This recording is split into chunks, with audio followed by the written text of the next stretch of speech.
سورۃ الکہف آیت نمبر 50۔ اعوذ باللہ من الشیطان الرجیم، بسم اللہ الرحمن الرحیم۔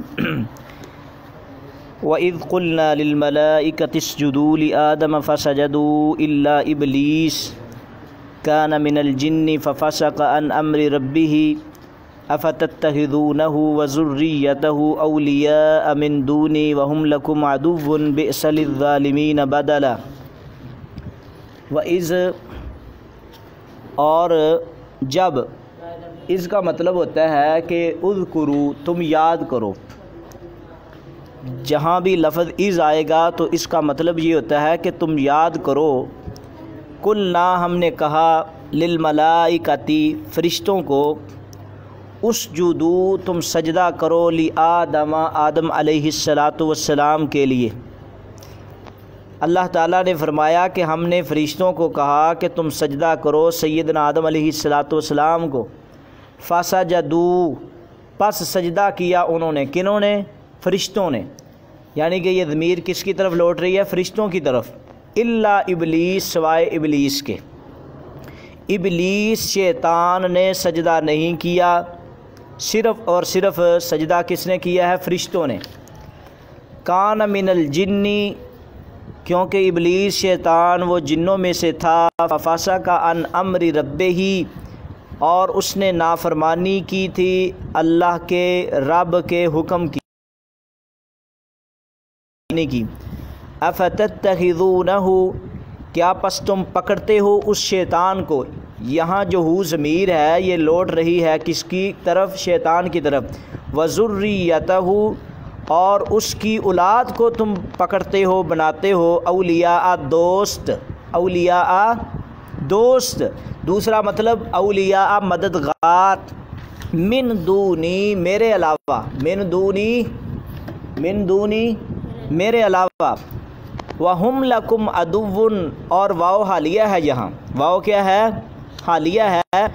وہم، اور وہ، لکم تمہارے لیے، عدو، وہ شیطان کیا ہے؟ دشمن ہے۔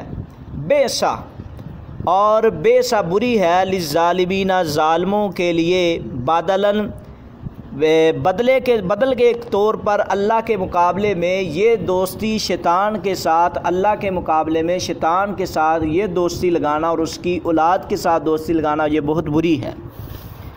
تو اب دوبارہ پھر ترجمہ سماعت فرمائیں۔ وَإِذْ، اور جب، قلنا، ہم نے کہا، للملائکتی، فرشتوں کو، اسجدوا، تم سجدہ کرو، لآدم، آدم علیہ السلام کے لیے، فسجدوا، پس انہوں نے سجدہ کیا، الا ابلیس، سوائے ابلیس کے، کان من الجن، تھا وہ جنوں میں سے، ففسق عن امر ربہ، کیونکہ اس نے نافرمانی کی اللہ کے حکم کی۔ افتتخذونہ، کیا پھر اس نے نافرمانی کی اب تم اسی کو بناتے ہو؟ وذریتہ، اور اس کی اولاد کو بناتے ہو۔ ذریت سے مراد یہ ہے اس کے پیچھے چلنے والے، ذریت سے مراد اس کے پیچھے چلنے والے، اولیاء، دوست، مددگار، من دونی، میرے علاوہ۔ اللہ کہتے ہیں کہ میرے علاوہ تم اس کو دوست بنا رہے ہو۔ اب مطلب یہ ہوا کہ دوستی اور دشمنی کا معیار ہوتا ہے اتباع، پیروی کرنا۔ جو جس کی پیروی کرتا ہے اس کی وہ اتباع کرتا ہے، اس کے ساتھ محبت ہے، اور جو کہے کہ میں محبت کرتا ہوں لیکن اتباع نہ کرے وہ محبت نہیں ہے۔ جس طرح کہ رسول اللہ صلی اللہ علیہ وسلم نے فرمایا کہ من احب سنتی فقد احبانی، جس نے میری سنت سے، میرے طریقے سے پیار کیا اس کا ہی میرے ساتھ تعلق ہے، اس نے میرے ساتھ محبت کی۔ آج عشق رسول کے دعوے لگائے جاتے ہیں، میں بھی نبی صلی اللہ علیہ وسلم سے عشق رکھتا ہوں، محبت رکھتا ہوں، الفت رکھتا ہوں۔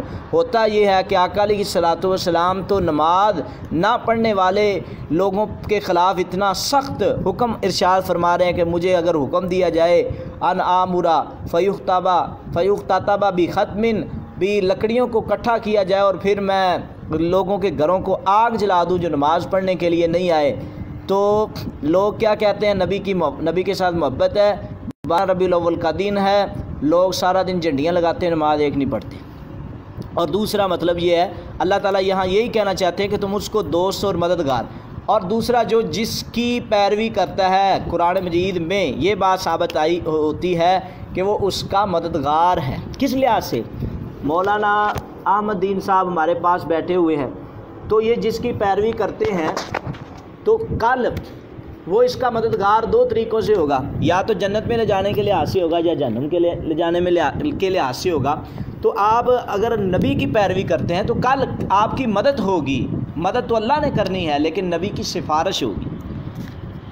وَهُمْ لَكُمْ عَدُوٌّ، اور شیطان تمہارا دشمن ہے، بے سا برا ہے، تو بے سا برا ہے وہ شیطان، یعنی کہ اس شیطان کے ساتھ ہوا ضمیر یہاں لوٹ رہی ہے دشمن کی طرف، شیطان کی طرف، بری ہے ظالموں کے لیے بدلے کے طور پر کہ انہوں نے اللہ کو چھوڑ کر شیطان سے محبت کی ہے۔ اب اس آیت کی تفسیر میں چند باتیں ضروری ہیں۔ پہلی بات یہ ہے کہ یہاں آدم علیہ السلام کا قصہ اور شیطان ابلیس کا قصہ اللہ تعالیٰ نے کیوں لایا ہے؟ کیونکہ پیچھے ذکر ہو رہا تھا، اللہ تعالیٰ قیامت کا ذکر کر رہے تھے، اور درمیان میں ابلیس اور سیدنا آدم علیہ السلام کا تذکرہ کیا۔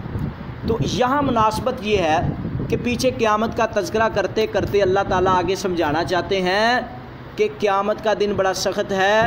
جس طرح شیطان ابلیس نے تکبر کیا تھا ساری باتیں سننے کے باوجود، تم نے بھی قیامت کے حالات پہلے سن لیے ہیں، اب تم بھی اگر تکبر کرو گے تو شیطان ابلیس نے تکبر کیا تھا، اس کو تکبر کرنے کی وجہ سے اس کو بہت زیادہ نقصان ہوا، قیامت کی دیواروں تک وہ جہنم کی آگ میں دنستا رہے گا۔ اور دوسری بات یہ ہے کہ اللہ تعالیٰ نے متنبع کر دیا ہے کہ اس نے تکبر صرف کیا ہے، تو تکبر کی وجہ سے اس کا یہ انجام ہوا ہے۔ تو اگر آج تم بھی تکبر کرو گے تو تمہارا یعنی کہ مقام بھی کس کے ساتھ ہوگا؟ شیطان کے ساتھ ہوگا۔ اس کو بھی علم تھا، وہ بھی عالم تھا، اور تم کو بھی اب معلوم ہم کروا چکے ہیں، قیامت کے حالات بیان فرما چکے ہیں، اب اس کے باوجود تم کوئی بھی غلطی کا کام کرو گے۔ دوسرا مسئلہ مولانا احمد دین صاحب، ایک مسئلہ یہ ہے، دوسرا مسئلہ اس آیت میں کہ شیطان ابلیس، بعض لوگ کہتے ہیں کہ فسجدوا، انہوں نے سجدہ کیا، الا ابلیس، سوائے ابلیس کے۔ بعض لوگ کہتے ہیں کہ اللہ تعالیٰ نے تو حکم دیا ہے فرشتوں کو۔ اب سوال، شیطان ابلیس جنوں میں سے تھا کہ فرشتوں میں سے تھا؟ یہ بھی ایک بڑا اہم سوال ہے۔ شیطان ابلیس جنوں میں سے تھا کہ فرشتوں میں سے تھا؟ بعض لوگوں نے کہا کہ اللہ تعالیٰ نے کہا فرشتوں کو تم سجدہ کرو، تو آدم علیہ السلام کو، تو لہذا یہ کیا ہوا؟ فرشتوں میں سے ہوا، کیونکہ اللہ تعالیٰ نے فرشتوں کو حکم دیا وَإِذْ قُلْنَا لِلْمَلَائِكَةِ، تو یہ فرشتوں میں سے ہوا۔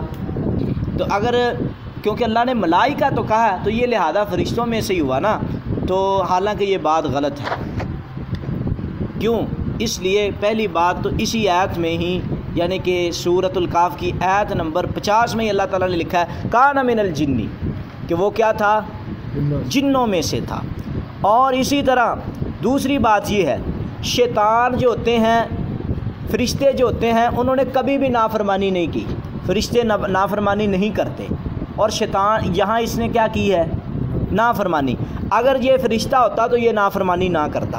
اب یہ بات اگر میں کر رہا ہوں تو یہ بھی آپ پڑھ سکتے ہیں سورۃ الانبیاء کی آیت نمبر 62 سے لے کر بلکہ 26 سے لے کر 28 تک، اور سورۃ التحریم کی آیت نمبر 6، تو یہاں ایک پورا مضمون ہے جہاں اس بات کو بیان کیا گیا کہ فرشتے تو ان کو حکم دیا جائے کمی کوتاہی کرتے نہیں، اگر وہ کمی کوتاہی کریں تو پھر تو نظام ہی نہیں چل سکے۔ جو ہمارے فرشتے ہمارے کندھوں پر بیٹھے ہیں، بالکل جب ما یلفظ یعنی کہ لدیہ، جب بھی کوئی لفظ منہ سے نکلتا ہے تو فرشتہ فوراً اس کو لکھ لیتا ہے۔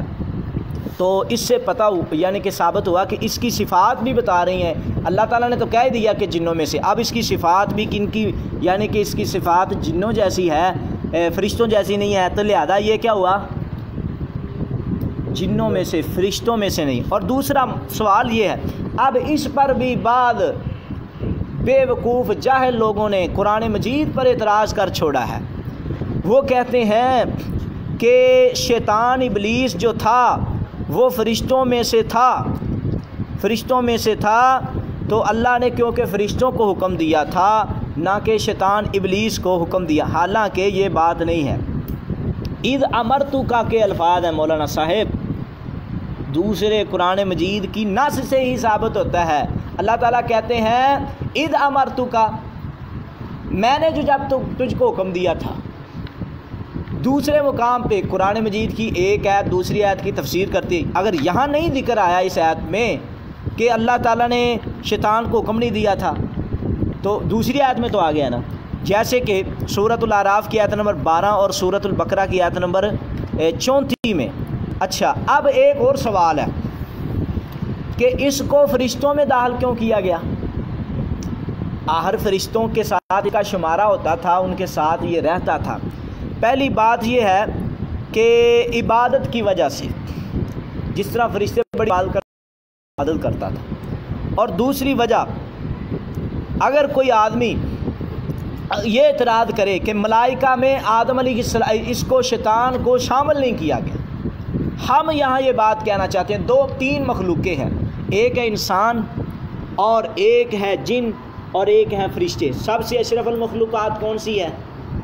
انسان، جس طرح کہ سورۃ البقرہ کی یعنی کہ وَإِذْ قُلْنَا لِلْمَلَائِكَةِ اسْجُدُوا لِآدَمَ فَسَجَدُوا إِلَّا إِبْلِيسَ، بلکہ وَإِذْ قَالَ رَبُّكَ لِلْمَلَائِكَةِ إِنِّي جَاعِلٌ فِي الْأَرْضِ خَلِيفَةً قَالُوا أَتَجْعَلُ فِيهَا مَن يُفْسِدُ فِيهَا وَيَسْفِكُ الدِّمَاءَ وَنَحْنُ نُسَبِّحُ بِحَمْدِكَ وَنُقَدِّسُ لَكَ، یعنی کہ وہاں سارا بیان ہوا ہے کہ اللہ رب العزت نے سیدنا آدم علیہ السلام کو فضیلت دی ہے، انسان کو فضیلت دی۔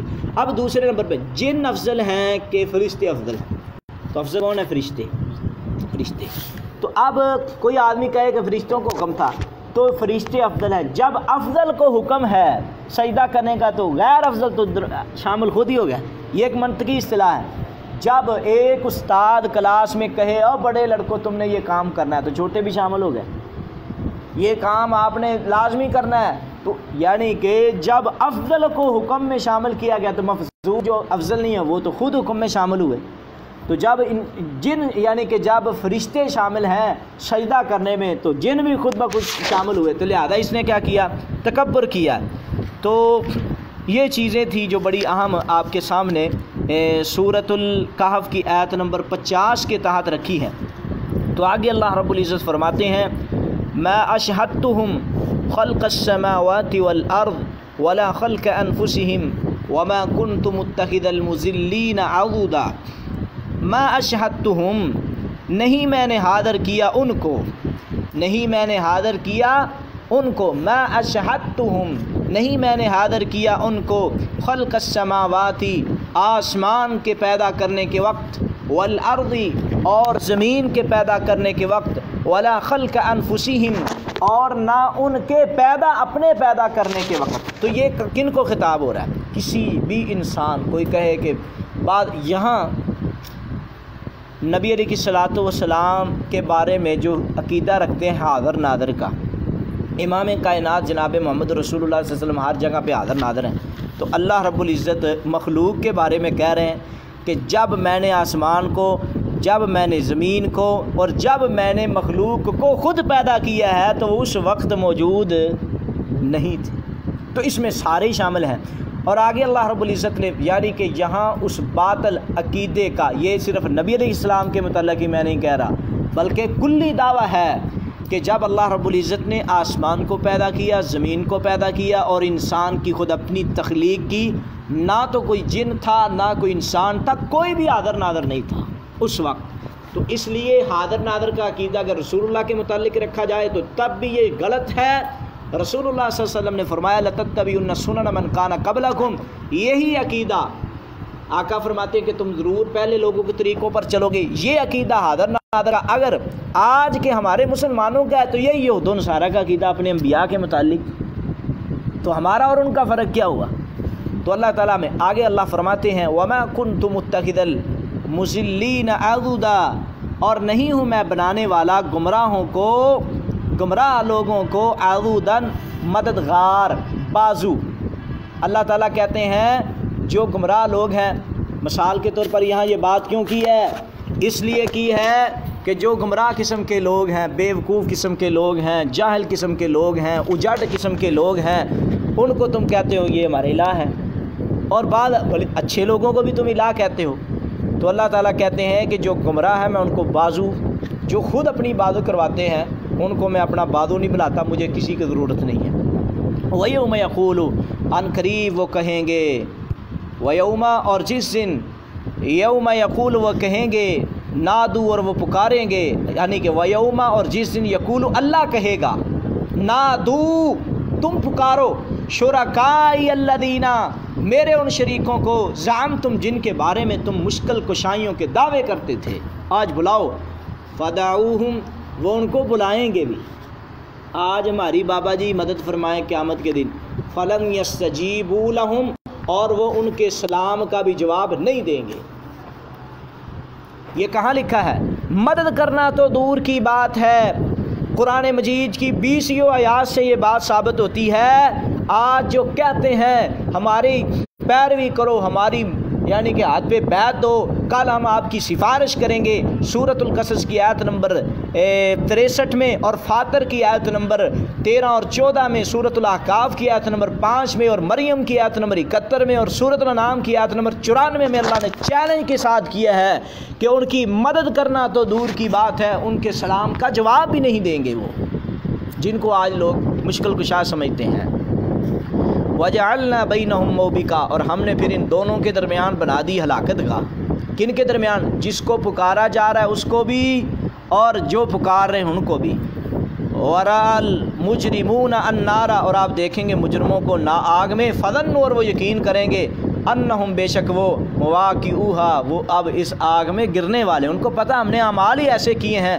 وَلَمْ يَجِدُوا عَنْهَا مَصْرِفًا اور نہیں وہ پائیں گے اس عذاب سے، مصرفاً بچاؤ کی کوئی بھی صورت نہیں وہ پائیں گے۔ تو اللہ تعالیٰ نے یہاں یہ بیان کیا ہے جو مجرم لوگ ہیں ان کا یہ حشر ہوگا۔ تو اب قرآن مجید کی اس آیت میں خلاصہ یعنی کہ اس رکوع کا یہ ہے، پہلا مضمون یہ تھا کہ اللہ تعالیٰ نے سیدنا آدم علیہ السلام کو حکم دیا اور شیطان ابلیس نے حکم کو نہیں مانا تکبر کی وجہ سے۔ تو اللہ تعالیٰ نے بنی اسرائیلیوں کو کہا کہ اس نے تکبر کی وجہ سے نہیں مانا، اگر آپ بھی نہیں مانیں گے تو آپ کا بھی شیطان کے ساتھ ہی حشر ہوگا۔ تو اصل میں تکبر کہتے ہیں، حدیث مصطفیٰ میں آتا ہے، اور باقی جو بات ثابت ہوتی، اصل تکبر ہے حق کا انکار کرنا، یعنی کہ خوبصورت لباس پہننا اور اچھے لباس پہننا، کوٹھیاں بنانا، یہ تکبر نہیں ہے۔ اصل تکبر ہے حق کا انکار کرنا، اصل تکبر ہے، جس طرح کہ شیطان ابلیس نے کیا ہے۔ اور دوسرے نمبر پہ ہمارا مضمون تھا یعنی کہ آیت نمبر 51 میں کہ اللہ رب العزت یہ سارا کچھ واقعہ بیان کر رہے ہیں اور ساتھ یہ بھی کہہ رہے ہیں کہ جب میں نے سب کچھ کیا نا آپ نہیں تھے، یعنی کہ حاضر ناظر کے عقیدے کا رد ہے۔ اور تیسری آیت میں اللہ تعالیٰ نے کہا کہ جب تم موجود بھی نہیں ہو تو پھر جن کو تم یہ سب کچھ سمجھتے پھرتے ہو یہ قیامت کے دن آپ کے کام نہیں آئیں گے۔